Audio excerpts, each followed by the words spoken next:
Salut, c'est Vince, bienvenue sur Histoire de vinyle. J'ai mis en incrustation le lien de la chaîne, n'hésitez pas à le partager, à vous abonner éventuellement, tout ça pour élargir la petite communauté, et puis bien entendu, tous vos commentaires sont toujours les bienvenus, les commentaires bienveillants bien entendu, et j'essaie de répondre au maximum d'entre eux.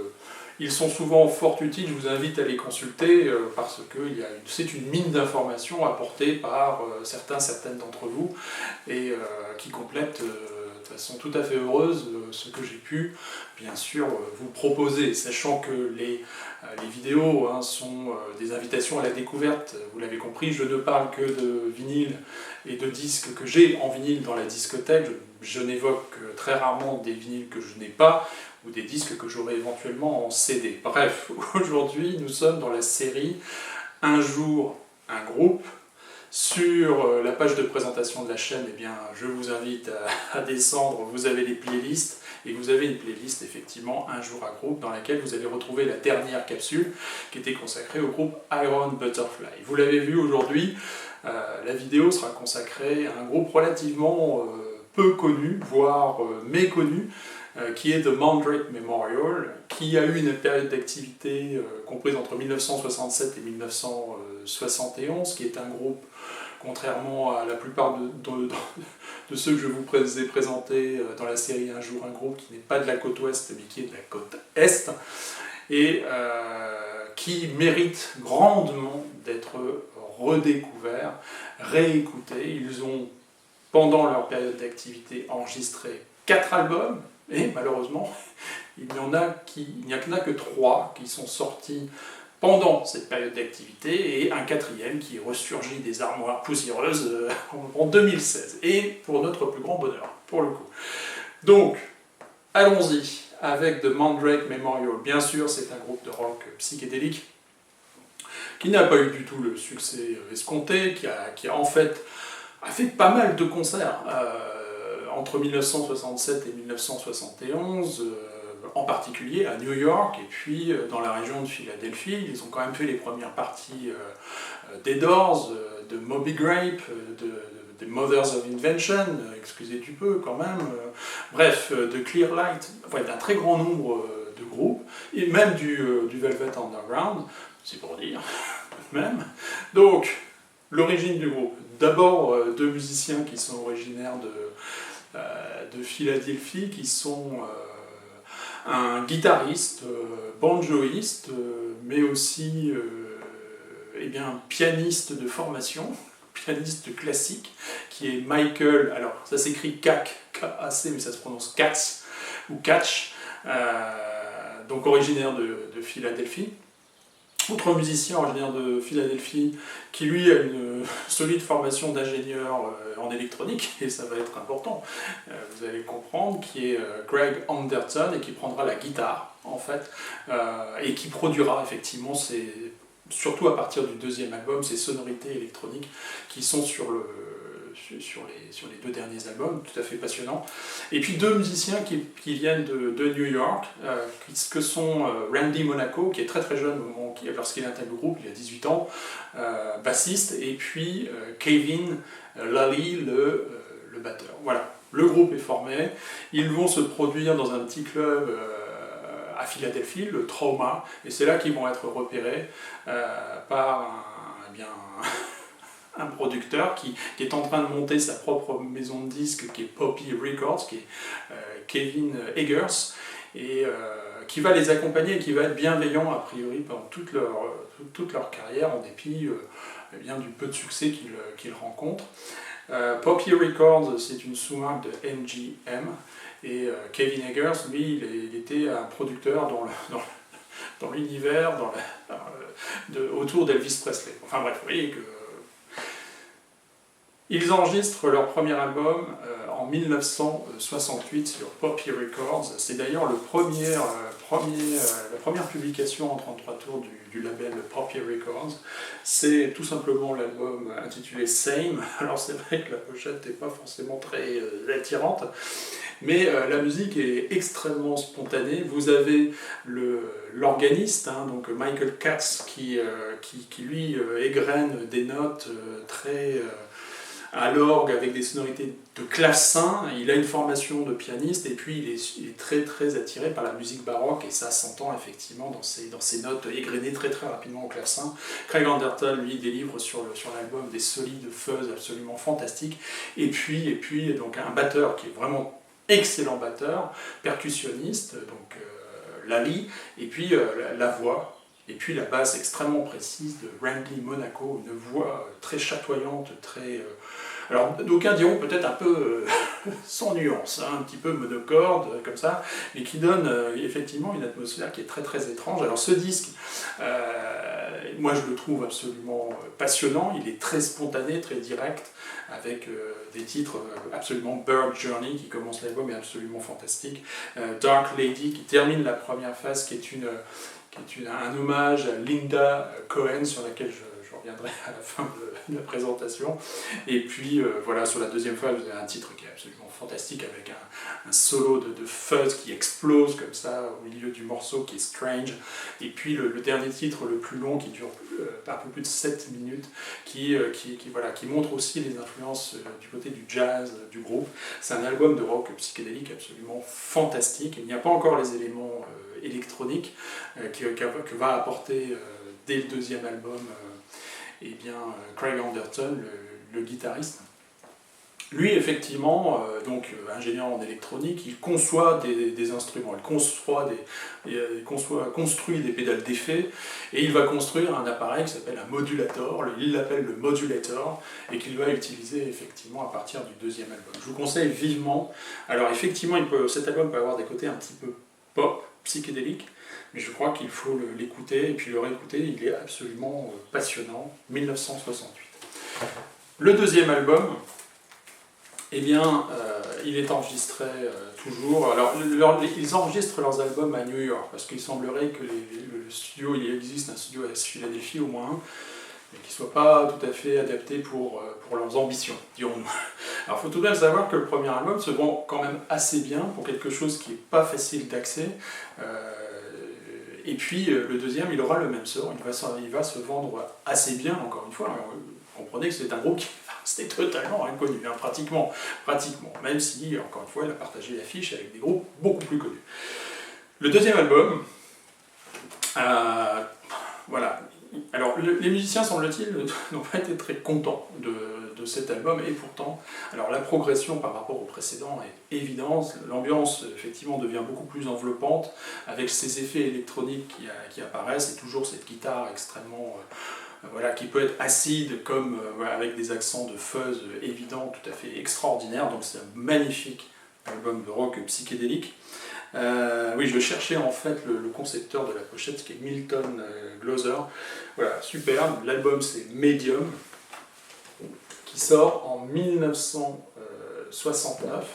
Effectivement, donc là, je trouve que c'est absolument... c'est vraiment le Mandrake Memorial que j'adore et qui va s'accentuer sur l'album inédit et puis encore plus bien sûr sur leur dernier album à découvrir absolument. Il faut savoir qu'en raison des ventes qui ne sont pas ridicules, ils vont bénéficier, au moins pour cet album-là, me semble-t-il, parce que je l'ai déjà vu passer dans un pressage européen, ils ont bénéficié de pressages européens. Au moins cet album-là et peut-être le suivant. Ici, ce que je vous montre, ce sont les pressages états-uniens, sur Poppy Records toujours. Il décide, à la fin de l'enregistrement de l'album, l'organiste Michael Katz décide de partir. Donc l'album n'est pas encore mixé et il quitte le groupe justement pour des dissensions. Il trouve que les effets électroniques, ça ne lui convient pas. Il se quitte en bons termes a priori et lui il va aller rejoindre justement une guitariste classique, folk, classique, bref j'y reviendrai, Linda Cohen. Il ne faut pas le perdre de vue, Michael Katz. Et les trios qui restent, décident, parce qu'ils sont insatisfaits des enregistrements en studio, parce qu'ils ne retranscrivent pas assez bien leur performance en live. Il semblerait qu'ils étaient très contents de ce qu'ils faisaient en live, et que jamais ils ne retrouvaient ce son, et ils ne l'ont pas retrouvé sur les deux enregistrements studio. Donc, ils partent à Londres, ils se disent, on va essayer de rencontrer eh bien, l'ingénieur, le producteur des Kings et des Who, et on va lui demander voilà, de produire notre album. Et malheureusement, ça se passe très mal. C'est un certain Talmy, si je me souviens bien, et au bout de 2 jours, le type s'en va, il les prend pour des rigolos, clairement, et puis donc il s'en va, et donc il reste à Londres. Et ils vont enregistrer donc un album complet, et qui va rester sur les étagères. Voilà, tout simplement, mais je vais y revenir immédiatement. Ils avaient prévu également d'enregistrer des concerts, et malheureusement, la maison de disques Poppy Records n'a pas payé de royalties, semble-t-il, au syndicat de musiciens en Angleterre, et après, à partir de là, ils ont été interdits de se produire en concert en Angleterre. Donc ils s'enferment en studio, ils vont enregistrer effectivement en juin 1969 une série de titres, et lesquels, pour notre bonheur, vont être ressortis en 2016 sur le label Flashback Records. Three Part Inventions, c'est le nom de cet album, et c'était le nom qui était prévu pour cet album, pour sa sortie, effectivement. Alors qu'est-ce que vous avez sur cet album? Eh bien vous avez des morceaux donc dans des versions différentes qui apparaîtront sur l'album suivant, Puzzle, et puis vous avez aussi des morceaux inédits, et c'est ça qui est absolument fantastique. Et puis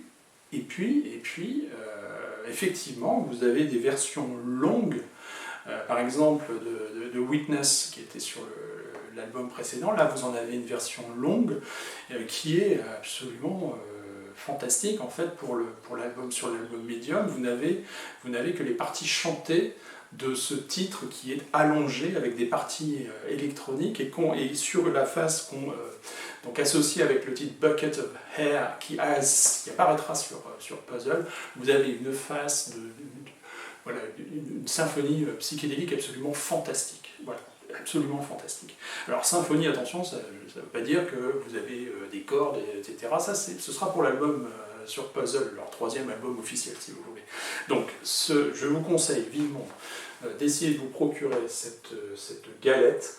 Elle est intéressante à plus d'un titre, vous l'avez compris, déjà parce qu'elle permet de faire ressurgir des morceaux qui resteront inédits jusqu'en 2016, des morceaux dans leur première version qui apparaîtront sur l'album Puzzle, comme The Puzzle, Ocean's Daughter, Tadpole, Bucket of Air, comme je le disais à l'instant, et puis avec ce superbe gravure 180 grammes, excellente gravure, pochette cartonnée comme à l'époque.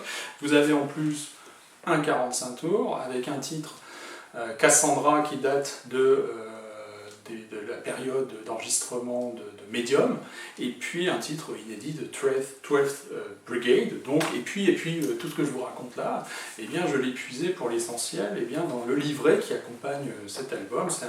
C'est un livret extrêmement complet, avec des interviews en fait, des 3 musiciens survivants du groupe. En tout cas en 2016 ils avaient survécu à tout ça. C'est absolument passionnant. Voilà, je pense que ça se procure encore à fouiller. Voilà. En tout cas absolument indispensable pour ceux qui apprécient bien sûr Mandrake Memorial. Et puis bien entendu je vais terminer avec le dernier album.